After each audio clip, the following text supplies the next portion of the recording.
Check, check. Janine, can you hear me okay?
Check, check.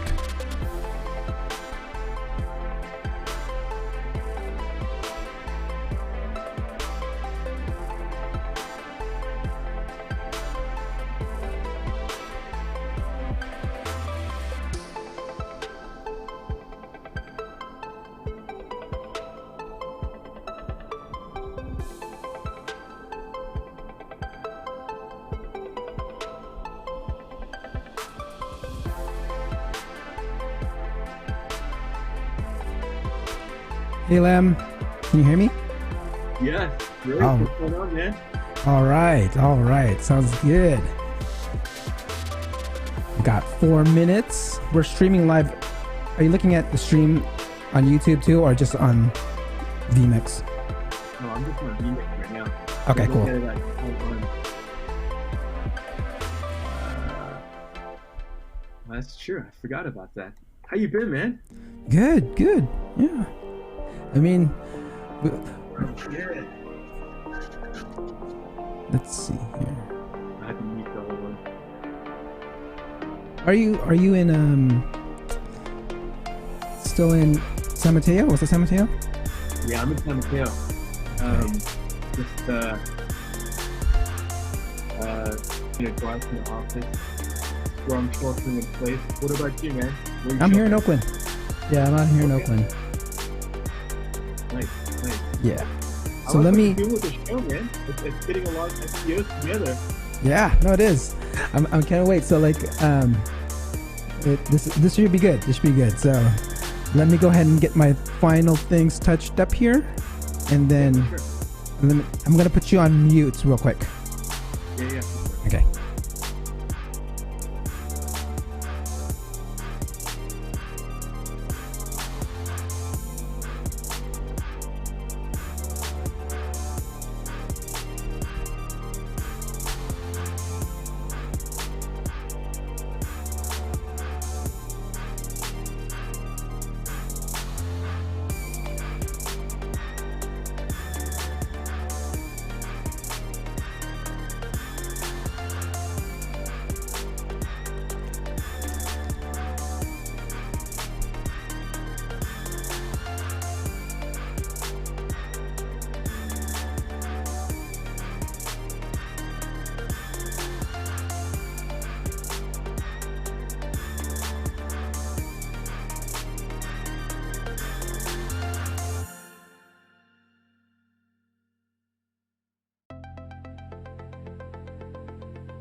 Yeah.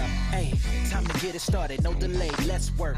Wanna see you be an SEO expert. Paul Andre De Vera, steady dropping knowledge. Over 15 years in the game, so he knows all about it. Master the art of SEO. You will be amazed. Time to get your brand off page to on page. Dropping knowledge, legendary for sure. Whether you're just getting started or self-employed entrepreneur. Yeah, let's go. Subscribe to the SEO Video Show. Hey, what's up, guys? Welcome to another episode of the SEO Video Show, number 4. It's been 1 month, guys. I can't believe it. This is some good stuff that's going on. I actually reached my first milestone on YouTube of over 100 subscribers, which now I can get my own custom URL, which I feel I'll stick to my own branded vanity URL with the redirect. It's so much shorter.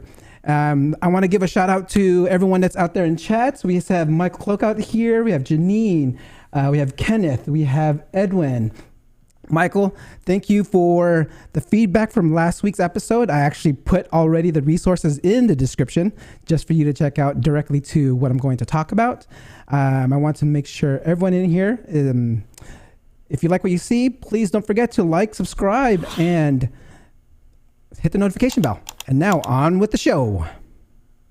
This is Ted DiBiase, the $1 Million Man. What is a black hat's SEO's favorite food? Spam.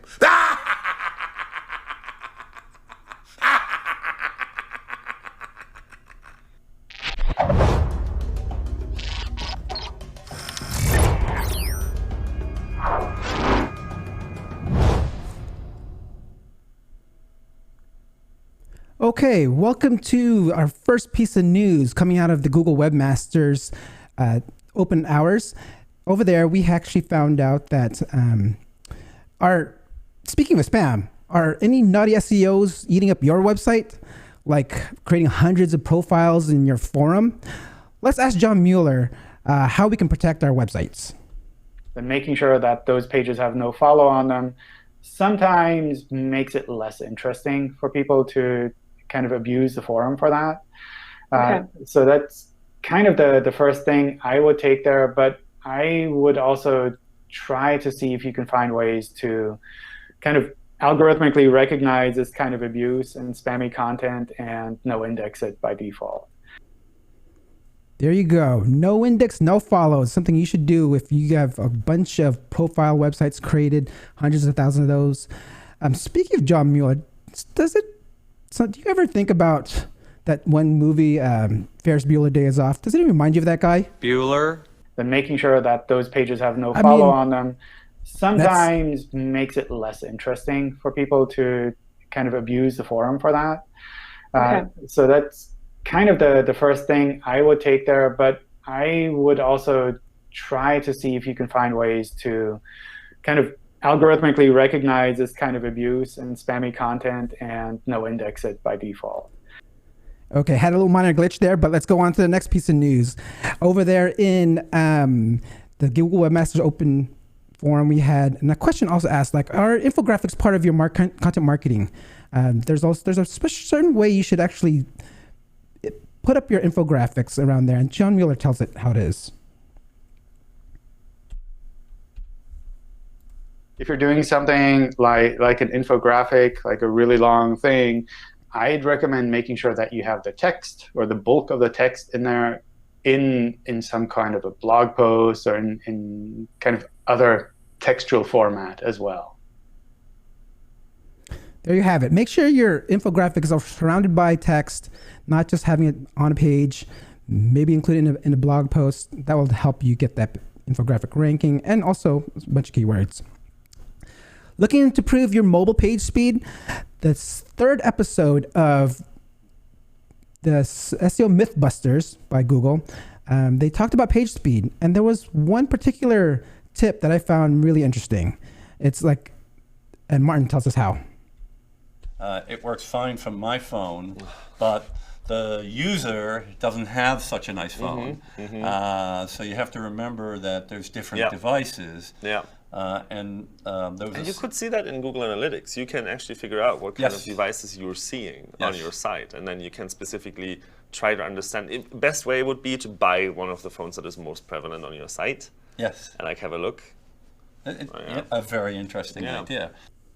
There you go. If you're having trouble figuring out which mobile device, check out your analytics and see which analytics devices or which mobile devices visiting your website the most, and use that as a benchmark to help you test your page speed. Next is something from Lily Ray. We've been speaking a lot about EAT, expertise, authoritativeness, and trustworthiness. They're not ranking factors, but they are signals and things you can optimize for to help your website help with EAT. Now, one common thread that you'll see is that winning sites tend to disclose who their authors are, and they utilize expert reviewers in their content whenever possible. And this is especially true for your money or your life websites. Ideally, when you're using this process of having experts review your content, they're going to ensure that your content is high quality and evidence-based as part of that process. Now, structured data can directly feed into this. Schema can really play a role in confirming your EAT. And you can also use schema.org, the website itself, to go through the various schema properties that they have and use that when you're crafting your content. Maybe all those different attributes are things that you can list on the page. So as far as improving the expertise and authoritativeness of your content through schema, you can use things like person, organization, or local business schema. Also, we have the fact that Google's confirmed that comments on the page do factor into the overall quality of the page. Maybe you don't want low quality comments potentially weighing down the quality of the page. So maybe you should remove those comments entirely. You can also conduct reputation research, eliminating your domain as one of the search results. So you can look at things like reviews, scam, fraud, and really see what's the footprint of your brand's reputation online and whether there's any issues that you need to address. There you have it. That's just a short clip of what's in the presentation. It's about an hour long, I believe. It's really good. You should check it out.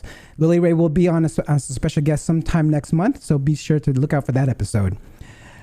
As you know, I'm in enterprise SEO. I created this show for enterprise SEOs and to help us learn together and bring in professionals to learn off of, and for those who want to actually get into the SEO industry.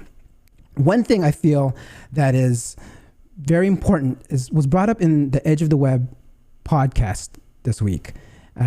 There's something that we should always do and create a discipline around.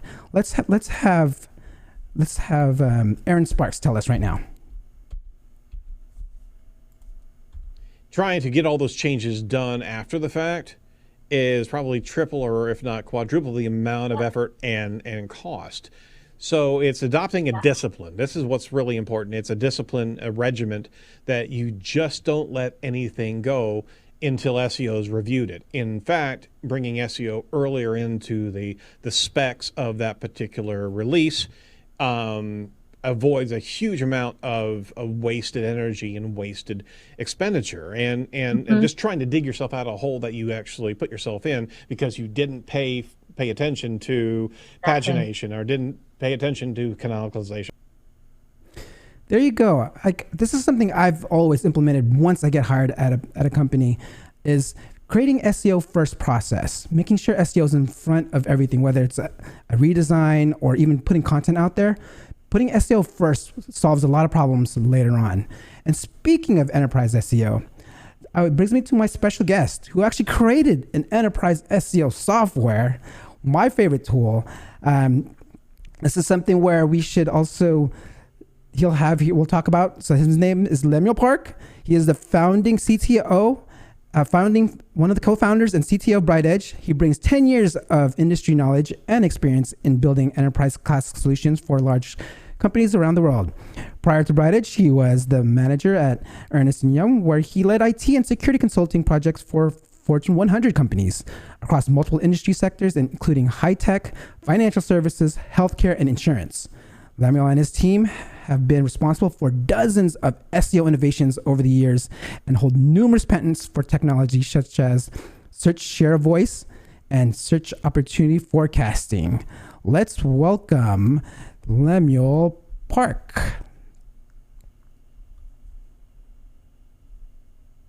Hi, I'm Lemuel Park, CTO and co-founder at Bright Edge. I'm very excited to share with you our latest innovation, the Bright Edge Data Cube. So what is a data cube? It is a massive content repository, the industry's most complete dataset, which includes rich media, content, and international, and it tracks its performance across the web. When we say massive, we mean it. Our data cube is comprised of billions of pieces of content and keywords, and we process hundreds of terabytes of data each week. We built this technology because we wanted to deliver to marketers a solution that provides insights into how they're performing across the web, as well as deliver a lot of competitive insights as well. The BrightEdge Data Cube is 6 years in the making. Ever since we started the company, we've been laying the foundation with the Data Cube and improving upon its feature set ever since.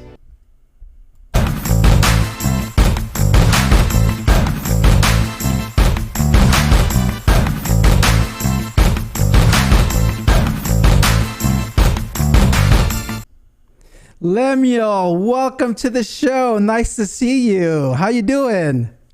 Doing well. Great to see you, Dre. That was great to see you. It's been a while. I think I've been seeing you since maybe October of last year. Was that maybe in New York? Yeah, I think that was the last time we hung out. But it's great to see you. Great. I think the last time we talked, we were talking a lot about YouTube and video as well. Yeah, so we were, right? Get this started. So this is really awesome. No, yeah, that's something that, like, even from that share in New York, is I actually gave a presentation on video SEO, and I had a small channel, and it's like, let me start something around SEO, since I was talking about all about it. And if for those that are out there, you can see that on the channel as well. Lemuel, I mean, BrightEdge Data Cube has been around for about over 6 years now, right? That video was shot 6 years ago. So this is almost 12 years ago. I mean, how much data are you working? I mean, it's only getting better. It's one of my favorite tools. It's what I'm always constantly using. I mean, and then now, I mean, Instant is now coming in there, but I mean, Data Cube will always have my heart. I mean, how is Data Cube doing? Is it getting any better? Are you doing anything else to it? I mean, it's definitely growing up as well, right? I think it's something we've been working on for over 12 years, so it's got a long history, but obviously we keep adding more to it, and there's even more that we're going to uncover this year. So it's some foundational technology that we put together even as early as 2008. That was the first cut of it. Yeah, I mean, that tool is so awesome. I mean, how much data do you think is stored away now? I mean, you had terabytes or something back then. That was 6 years ago. How many bytes is there now? It's a lot. I mean, and there's some funny stories with that as well, right? It's in terms of scale, right? It's tens of petabytes. That's that's active. There's a lot of inactive parts of it as well, but lots of storage, a lot of information is being stored and then processed and being delivered for our customers. So it's a ton of data. As far as, but it's one of those things where in order to build it, it does require a lot of infrastructure. And now, we've grown up, we have, data centers and cloud infrastructure. It's a lot easier to do it. But when we built the first Data Cube crawl, we were at Jim's house or Jim's condo, and this is 2008. We had Comcast cable network plugged in, and it was in the early days where people were not consuming that much bandwidth, right? This is when YouTube was just getting kicked off, or I think it was even pre-YouTube. So actually YouTube was getting kicked off, but it hadn't clearly won the market just yet. But we were consuming a ton of data, and so we even got a call from Comcast one day, and they thought we were being hacked, or we're running some sort of illegal file storage or something, and they called urgently to Jim, and so they were like, "Mr. Yu, there's something wrong with your internet. Somebody may have hacked your home machine. You must be running a file share." And Jim's like, "No, we checked. There's nothing wrong. We're good." And the Comcast rep says, no, you don't understand. You're in the top 10 users of our bandwidth in the country. And so, and obviously Jim and I, we look at each other and we're like, yes. You said in the country? It was top 10 in the country? In the country. We were like top 10 users or abusers of it. And so that's when I knew I had a very efficient crawler, and it was truly world class at that point. Man, yeah, I mean, crawlers and those things, like, I mean, I've loved scraping data. We can learn so much from it. I mean, you did it at a massive scale, getting within the top 10 of most used bandwidth in the country. I mean, speaking of, like, even back then, though you said like 2008, prior to that, so how'd you even get into SEO? Like, why even start like an SEO software? SEO software. I mean, for companies. I mean, this is something that wasn't even as popular, or back then. Like, yeah. No, it's a good point. Like, I mean, I built my first website back in, let's say, 98, 99. It was the UC Berkeley engineering alumni website. I was a webmaster. I remember making edits against and reading the specifications for HTML3 and 4. And I remember working with Yahoo trees. I remember using meta keywords, very much doing it by the book. But since then, I did work on a handful of websites and web applications. But it wasn't really until 2008 that I really get into SEO, it's something I fell in love with immediately. So I'm an engineer, so I love to solve problems. And when I was at Ernst & Young, it shows the whole IT consulting thing, but it was, I was actually part of a group that did professional hacking. So back in the early 2000s, there was a lot of concern about foreign powers using the internet to hack into banks and power grids.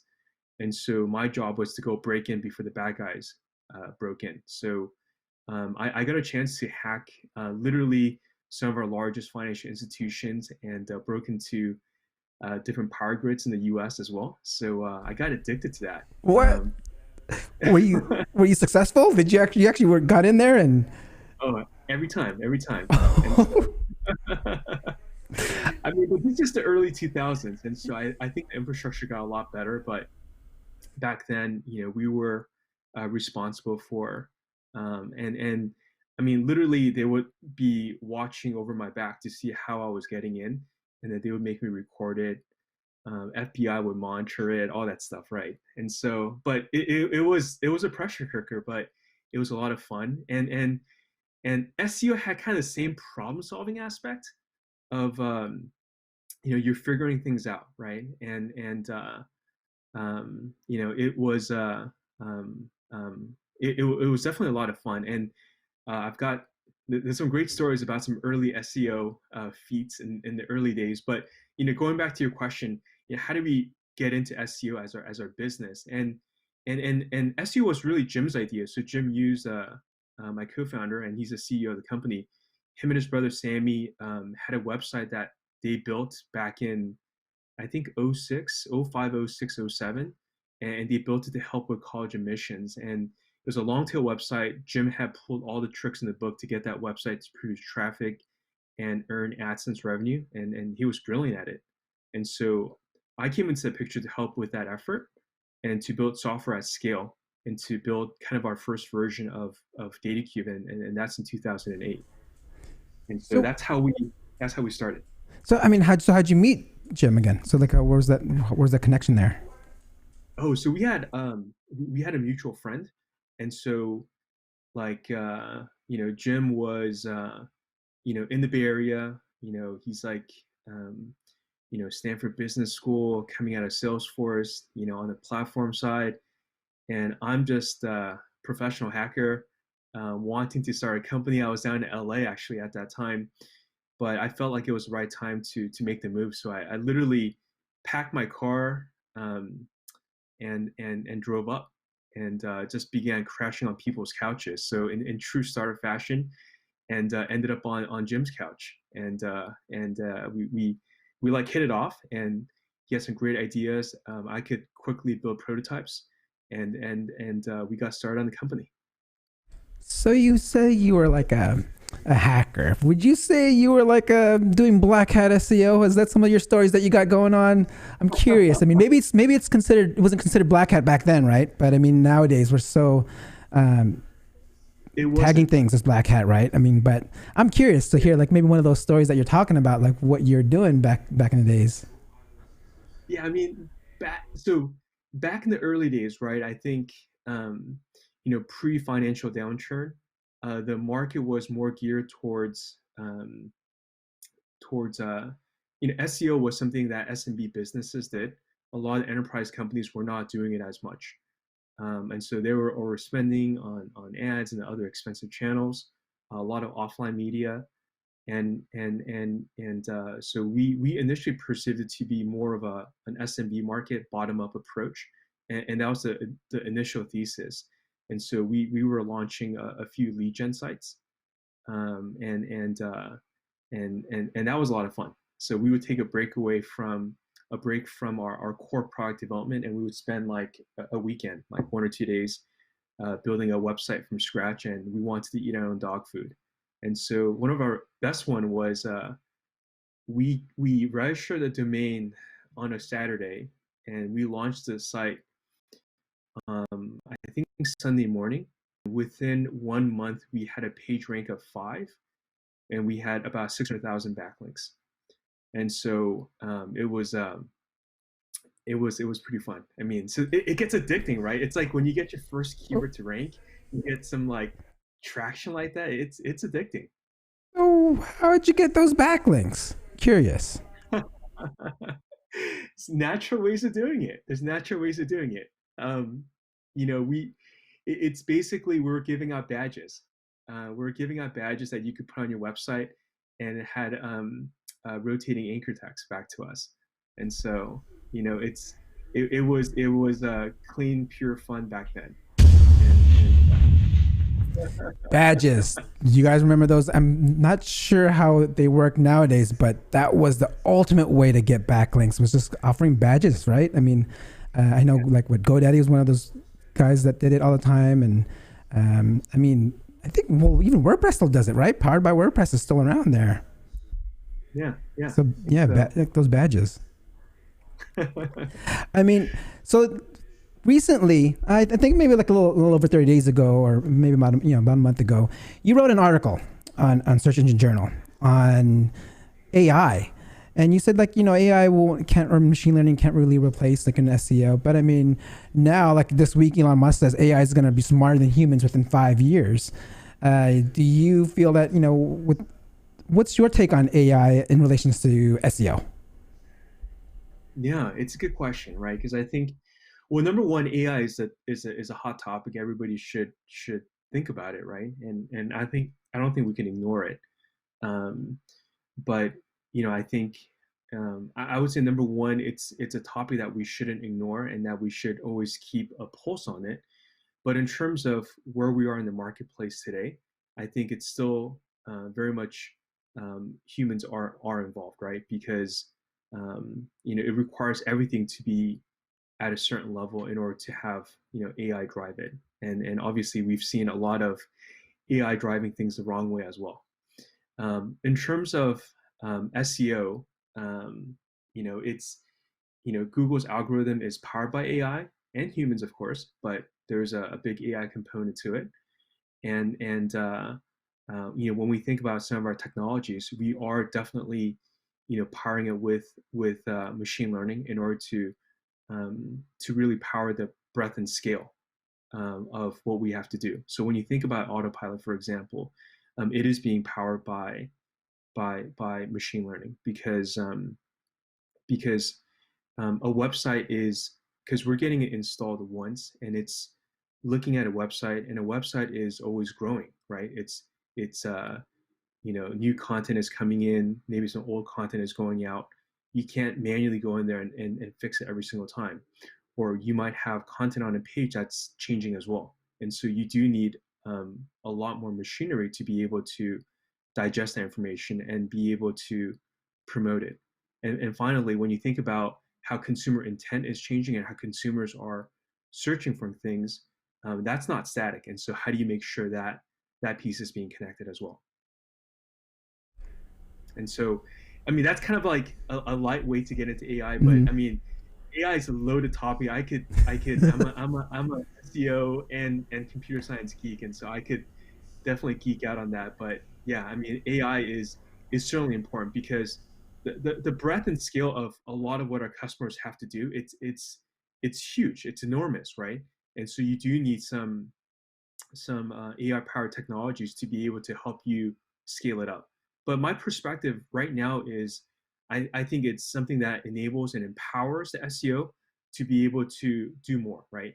Because there's a lot of mundane tasks, there's a lot of common tasks that you can hand over to AI. But in terms of doing the thought process for you, I don't know whether it's mature now, but in 5 years, it could potentially become like that. But I think I feel like, you know, it still needs to be moderated. Yeah, I mean, maybe Elon Musk is right? I mean, it's gonna be smarter than humans. So I actually got a question here from the live chat. It says, for a company using BrightEdge that has multiple sites throughout the world, are there any plans to include any English variations of a keyword alongside the keyword that has been translated?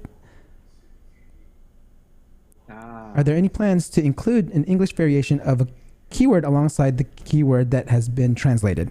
So I'm guessing like maybe in language websites, it's kind of hard, right? If you don't speak the language, you'll see the foreign keyword there, but you won't understand what that keyword is. I mean, yeah. So so in short, yes. I mean, it's something we've done as you know, professional services engagement. You know, we've done different you know, projects related to that. You know, we've done common machine-based translations, and then we've also had human-curated translations as well. Oftentimes, business terms can be a little bit difficult, and you get some gnarly, convoluted translations, but we've gotten pretty good at that. And so, especially when you have a central SEO team managing a multi-site, a multi-country deployment, being able to have a consistent view into that. So your categorizations, right? The subcategories, the categories, maybe even some of the larger buckets, you might want that to be in English, but then you could have it broken at the country level, or even city level as well. And so that is something that we are working on. So nice. I know nice. this is like in the public, but yeah, this is it's something we've heard from our customers, and we do care about this. There you go. You heard it first here on the SEO Video Show. New innovations just coming up and being released to you guys. Okay, so I mean, there's something I do on the show where I've you know, kind of turned back the clock a little bit, and you know, we've it's something where, let me just turn back the clock real quick. Okay, so Lemuel, I usually go back and find a video or whatever, but you know, I found something 8 years ago that was pretty interesting. I was looking through my LinkedIn and I found this. I actually applied for BrightEdge 8 years ago. So I'm curious. I mean, that was something I was like, okay, since I have the CTO on here now, I was like, okay, if I didn't get it there, what can the CTO tell us to, what is BrightEdge looking for? How can someone start working at BrightEdge? And what, you know, and at the same time, do you need to be an SEO professional, or do you need to know SEO? And what can you say to someone that's trying to get into SEO, like so many tips? Good question. Good question. So first of all, Dre, I think we hired Eric Newton instead, and so you could get out with him. He was actually my very first guest. I know. Oh, Eric. Okay. But I mean, you know, what do we look for at BrightEdge? I think you know, there are certain positions where we are looking for SEO experts, but you know, we are an innovation company, you know, through and through, and we'll continue to innovate at BrightEdge. And so what we look for are I would say number one, passion. That's, I know it's kind of thrown out there oftentimes, but we are a true startup and love having that attitude of really caring for the company, the customers, the subject matter, just really passionate about kind of a passionate person. Number two is love for customers. It sounds cheesy, but ever since day one, we said our number one value at Bright Edge is customer success. We do live by that principle. And I run engineering, and they're pretty disconnected with customers, but they know that every software developer is even reminded of the fact that we exist to support our customers. And so we talk about that during Scrum every day. Every Friday we have our all hands. It's about customers as well. And so it's really about, what can we do to support our customers? That is a very important aspect to us. And then number three, a builder's mentality. I do want somebody who wants to build Bright Edge with me. I think it's that founder's mentality of like, hey, I want people who will, be in the trenches with me, who will fight with me, and build this company together. And so I do care about that. Yeah, I would say that those are kind of the most important aspects. Hold on, I think there was the second part to your question. Was that around? Were you asking for? What do you think it takes to become an SEO professional? I mean, from what your experience of just learning it and getting all technical. I mean, do you think that someone needs to learn technical info, or what? I mean, what kind of information or things they should look into? No, it's a good question. So, how do you get into SEO? I feel like well, number one, never been a better time to get into SEO. I think SEO is becoming even more popular because everybody's looking for online acquisitions. But some people feel daunted by it and how technical it can be. And sure, it can be technical, but don't worry, you don't have to be technical. There are many layers of SEO, and there's a lot of ways to start with the basics, and the basics certainly move the needle. And my advice is,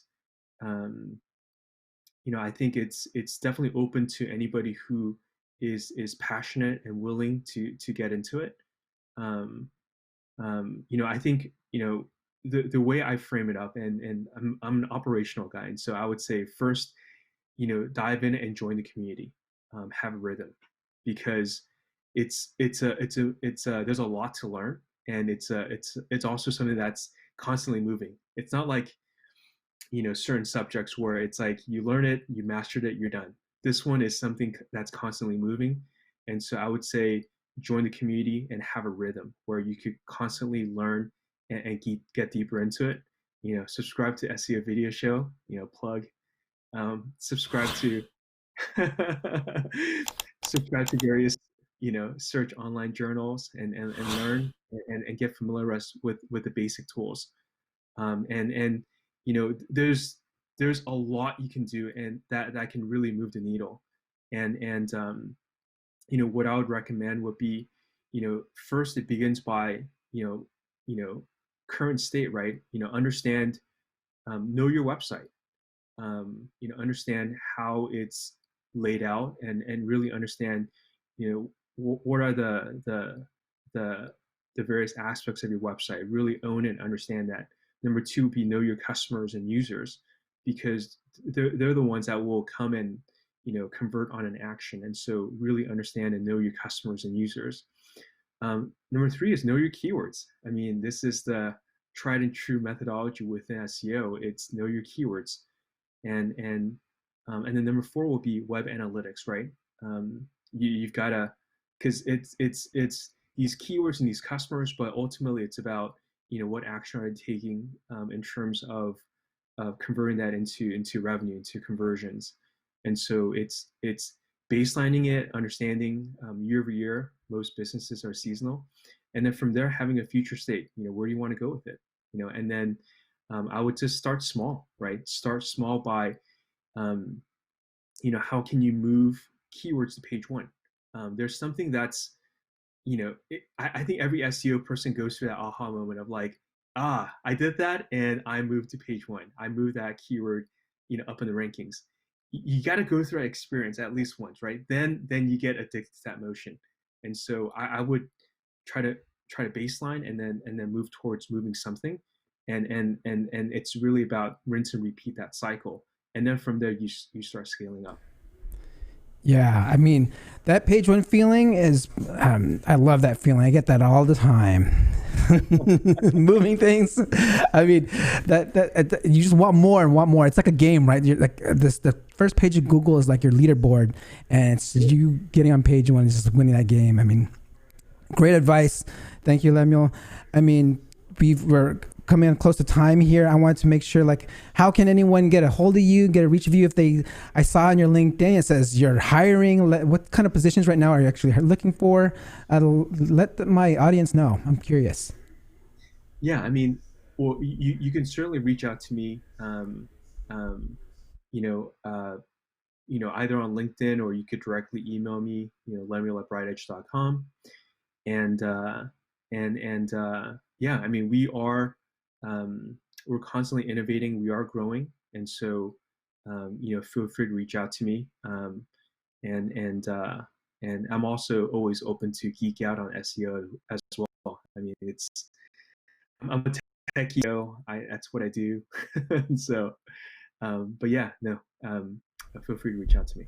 No, yeah. I mean, I enjoy our conversations when we talk SEO. I mean, there's like things that we would geek out on and like that people don't talk about. And it's pretty crazy. Like even like Rand Fishkin just put out something what Google was hiding on his Twitter, and like through all the documents that's going on through the privacy stuff. I was like, oh, I was talking about that with Lemuel. That click-through rate. Yep. Those are user signals of ranking. Okay, Lemuel, thank you very much. I appreciate you. Thanks for coming. I hope to have you on again. I'm looking forward to us hanging out one more time, and maybe even another share if there's going to be another one. Maybe this year, if there's going to be one this year, or if it's going to be virtual. Maybe you can get more people on there. You can have a guest segment of the SEO video show on there. So let me know. Thank you, Lemuel. I'm going to close this off with some closing thoughts, and I will talk to you soon. All right. Thanks, Dre. Thank you. Okay. Now that we've completed 4 episodes, I want to kind of recap a few things. I mean, this is made for you guys, like people who are trying to get into enterprise SEO or in-house SEO. There's a few things that we saw, right? Looks like we got one where it says, be prepared to do boring things. Join communities. And also maybe even look into starting in agencies. Those 3 are some great tips from my professionals, SEO professionals this month. Look into it.